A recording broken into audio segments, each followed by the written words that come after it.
Hi everyone, this is Thomas King, and I am honoured to finally start Lesson 2 in the Tnk64 chess course.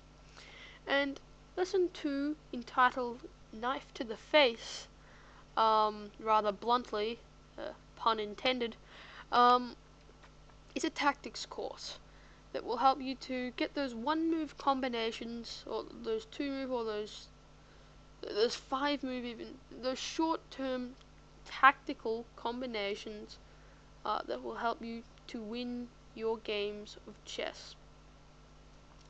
Now, first and foremost in tactical chess, and it's one that's often ignored, is superior force. Now, what is superior force? Well, superior force is when you have more pieces attacking one piece of your opponent's than he or she does defending it. And it is possible to win material because of this. And it's possible to win material. This is contingent upon the value of the pieces. So take for example this position here.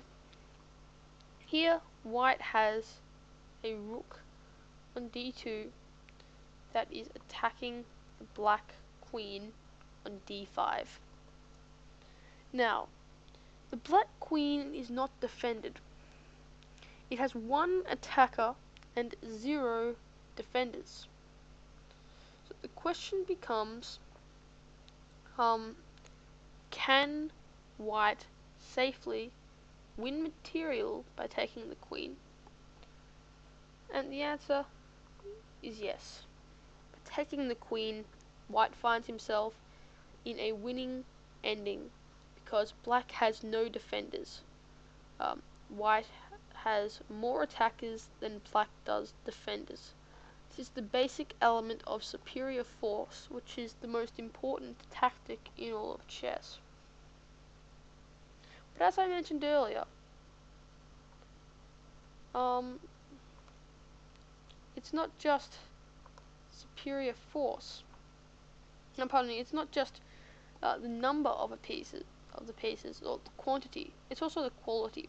So let's just take a look at that here. So e4, e5, knight f3, knight c6, and here we reach. This is another example of quantity. Here you reach a critical position. Now, white is attacking this pawn on e5 with his knight. Black is also defending this pawn with his knight. So, can white safely take the pawn? We have one attacker and black has one defender. The answer is no. White cannot take the pawn. If white plays knight takes e5, which is a big mistake, then black plays knight takes e5. And here, black has won a knight for a pawn. A knight is considered to be worth 3 points, whereas a pawn is considered to be worth only 1 point. Therefore, black has a net material gain of 2 points by taking, by white's taking of this pawn. However, it also depends upon what piece occupies the square. If this were a queen on e5, white would instead have a net profit. So when there's let's take another look at how what is being attacked as well.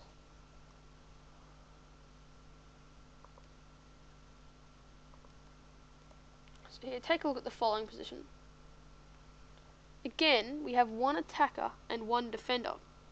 Now, judged on the evaluation of the position we saw in the previous example, do you think white would be able to take the bishop? And the answer is no. Judged on the evaluation from the previous example, white would not be able to take the bishop.